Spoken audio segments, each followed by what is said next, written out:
Hi, good to see you again.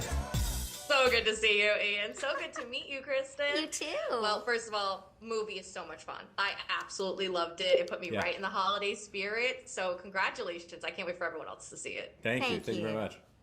Of course. So I want to ask you a fun question to start off. What do you each consider to be the perfect elements to a holiday rom-com? And which of them did you see present in Our Little Secret when you were reading the script?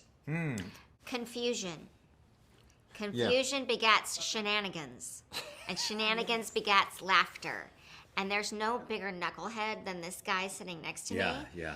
He made me laugh, and like, you actually have to listen really hard at Ian because a lot of his are under the breath. And that's his like specialty. Oh, that's and kind. it's not my specialty, and it's just so fun to watch. It was so fun to watch. Yeah, I think He's funny. Yeah, I mean, he's a little funny. We need him in more comedy. Yes, Oh, we that's- do. that's generous. I fully support this. In fact, I was just telling my agent after this film, I was like, I need to do I don't need, I would like to play opposite him because it was just fun to watch, Yeah, your lips to God's ears, or at least the head of studio's ears. I mean, it was an absolute blast. I think it has all the elements of just a great movie, and we were kind of talking about this, that like I really love that it was, it's sort of a standalone film set at Christmas. It's all the character driven storylines where it's people trying to cover something up or trying to prevent something from happening, and as we all know in life, like that's just it's not going to work out. Recipe for disaster. Yes, and it's like how far off the rails is it going to go, and then you throw the right cast in it, and it's you have Lindsay lead it, and I think it's something really special. And I want to go off of what you just said, Ian, because I mean the secrets, without giving too much away, one of my favorite moments of the film is when a lot of secrets are revealed at one time, and it is just explosive, and I loved every second of it. So I want to ask both of you, which secret reveal is your favorite moment from any other holiday film that you're personally a fan of? Oh man.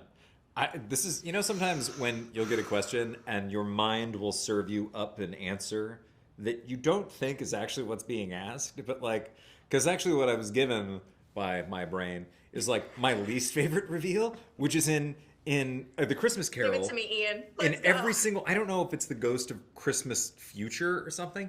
There's always the part where like the ghost opens up their cloak and there's like the scary looking children. Have you ever seen this? I'm like the one that Yes. that's my least favorite reveal. Yes. Because I know it's coming. I always know it's coming. And then it's always like, but what about these children? And I'm like, oh God, why does this happen? Can't we just like put some Muppets in there or something? Why do I have to look at this? So I don't know if that's the answer for your question at all. But we need to change it. We're starting I'm going to start a petition right here. Yeah, right? yeah. I don't think I can top that one. That's true. I know. It's I always know. like, oh, Listen. we know it's coming. Oy vey. Yeah. You know? Yeah. I love it. Well, before we wrap, I want to ask both of you, what did you learn from working with each other? Because you were two of my favorite actors, and I was so excited to see that's combo. kind. Well, mine was what I just kind of said because my sense of comedy is, unique to myself, as is Ian's. But there's so much comedy that can be ensued from subtlety. And I have my own subtle way of being a complete monster-in-law to her, but just to watch him throw things away that are incredibly funny, and getting to watch that, I said earlier it was fun to learn because I'm still learning, and if I'm not still learning, I don't know how you feel about this, but I don't want to do it anymore. I love to learn from people I respect, so there you go. Yeah. Wow. My ego is massive right now. I meant what I said. I think it's true that like somebody who is so accomplished, like that, the fact that Kristin's literally one letter away from being an EGOT, which is like literally this is an upper echelon of performer that is like less than 0.5%, And I think what was so amazing was that she was willing to make a fool of herself for comedy. Like she was able to.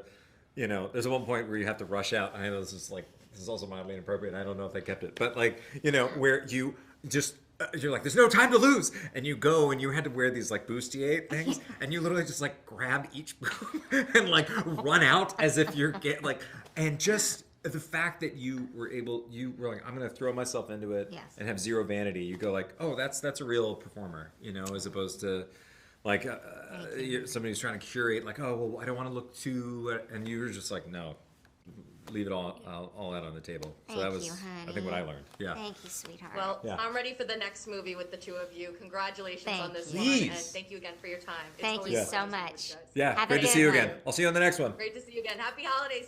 Artists and professors, maybe a nerd who's just like you, talking about the things that you like too. So I invite you to the NOC. In full color, you see me. The hard knock life, comics, movies, and TV. Yeah, pop culture with a different perspective. Watch it on your screen, hit play, so check this.